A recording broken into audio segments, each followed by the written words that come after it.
Okay. Team wise. Team wise. Okay.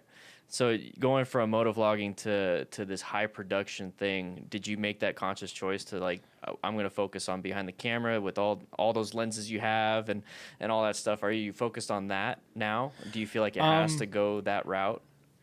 It definitely doesn't.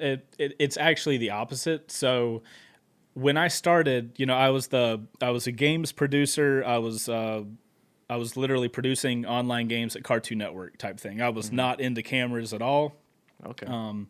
And other than like eventually the GoPro on the helmet, that was the only camera I really had. But I think the bug just bites you. You take a couple photos and you're like, that looked cool. Yeah. I like this, and you start going down that route. And it was a really interesting situation. I used a camera just to document to begin with. And then somewhere after I started taking it seriously, you just have this like, oh, I'm really interested in making stuff look as good as I can. To the point now that like that is probably my number one passion is the cinematography and all that kind of stuff. And then like I'm obviously passionate about motorcycles, else I wouldn't have been doing this for a decade and I wouldn't be able to continuously make content. But if I was going to have to say one was more important than the other to me, I get more satisfaction after ending a video that I put a lot of time and effort into than I do. I mean, it's hard to say because like motorcycling is motorcycling. Yeah. There's nothing that's going to replace or can replace that. But if I had to choose, cinematography would be my thing. My wife is also a wedding photographer, wedding photographer. So like the lenses are not all mine. Those are all rented. Right. It's a group effort. So it works out really well though that she's a wedding photographer because I actually go to weddings with her and I'm her like second shooter type situation. Oh, okay. So yeah, it works really out. It works great for us, and we both have our own schedules type situation. So couldn't really ask for better job stuff. Wow. And then all the weddings are always on the weekends.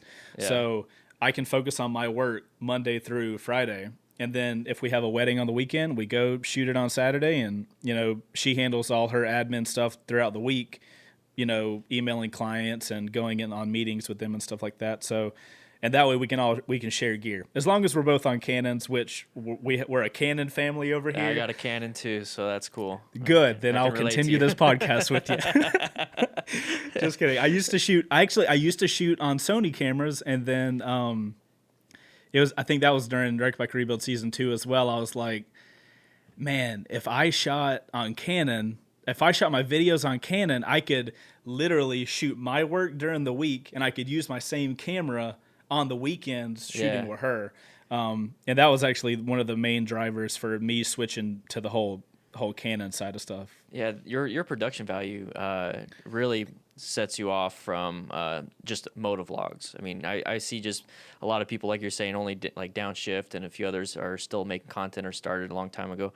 But transitioning to almost a show, like I would see your notification and be like, okay, this new bike just came out, you did a ride review. I'm like, oh, okay, that's cool, I'm gonna look at that and watch kind of how you do things. And I saw all the motion graphics, and then you did the wrecked bike rebuild, so that's a show. And then the gear reviews, and then the tips weren't just like I looked at some of my early ones, and it's where I just mentioned the tips and that was it. But like yours were like, okay, this is why, this is how, this is the price of whatever it is, and then this is definitely why you should do it. So I remember watching like your hot gear tips where you had the cooling vest, and I'm like, that is super interesting. I never thought of that. So I think when I see your channel, it's a show. Like it's a legit show.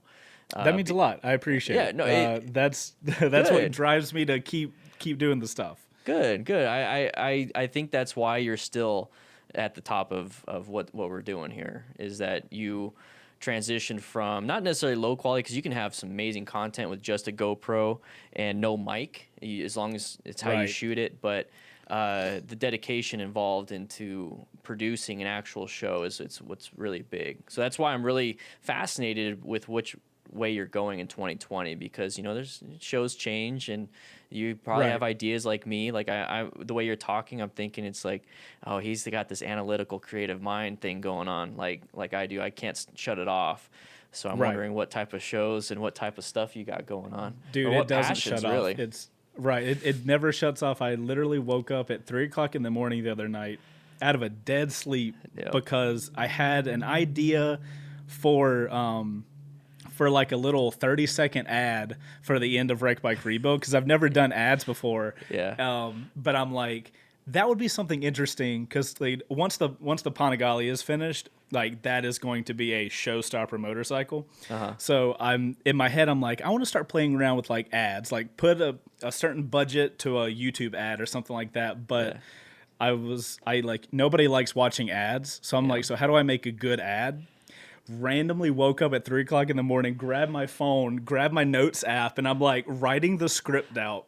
Yeah. And Heather wakes up and she's like, What are you doing? "What?" Because I'm the guy in the relationship. I'm the one that goes to bed early and wakes up early, and that's my sector. So the fact that I was up at 3 o'clock in the morning typing on my phone was like super out of character. Yeah. And I was like, I got this script. I need to write it down before I forget it. And I don't know if we'll end up doing it. But if we do, I think it'll be funny. But that was just like super random that happened. But yeah, it never shuts off. It's always like there type thing. I feel the same way. I got, when you're saying that, I have like a video series to-do list. Like anytime I come up with an idea, I just write it down. Like all the ones in red I've already done, so you can see how it's mostly not red.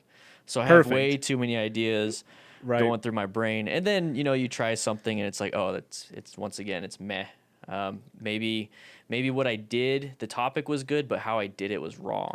Like I was going to say, because you said something earlier that kind of like made me think about the way I'm thinking about the Any Written Sunday series, but also the way that I think about content in general is there has to be, obviously, there has to be a balance of like what does well and what drives you to continue doing stuff, because anybody on YouTube that literally does things because it gets a lot of views, they're gonna burn out. They're gonna stop giving a shit because they're not doing it. They're doing it for numbers, and numbers are something that are gonna constantly go up and down, and for no reason. You can put a year into a video and it could do bad, and you could put 30 seconds into a video that you filmed with a phone and it could do better.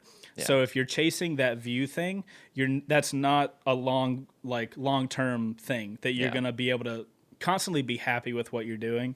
So just because a video does meh, you could still justify continuing doing that type of thing, because one, you're going to get better at making the video, and eventually your audience is going to learn what to expect. Because something that I kind of went through with the Any Written Sunday stuff is everything was totally different. And because of that, like if somebody sees a first ride on my channel, you know exactly what you're going to get. There's going to be nothing different other than the motorcycle that's between my legs and in front of the camera. If you see an episode of Wreck Bike Rebuild, it's going to be the same dudes in the same garage doing the same thing. But the first ride, nobody knew what that was. So the first time you do anything, just because it does bad doesn't mean you don't need to do it. It just means you need to educate your audience more on what they can expect out of that. I have no doubt that if I continued to do Any Written Sundays, I'd have been able to do them faster, better, and people would have started watching them more, because it's good content, or at least I think so. So that's something super important to keep in mind. Like, do the things that drive people to your channel, but then it's super important to continue to do like passion projects. Like, and views should not matter on those passion projects, because you'll stop doing them, which is says the guy that stopped doing Any Written Sunday for 2 years. But that's something to keep in mind, because I did go through a sector of like, being into the analytics. If you put a video out, you can watch it day by day, hour by hour, and like how many comments are coming in, how many likes, when are people dropping off.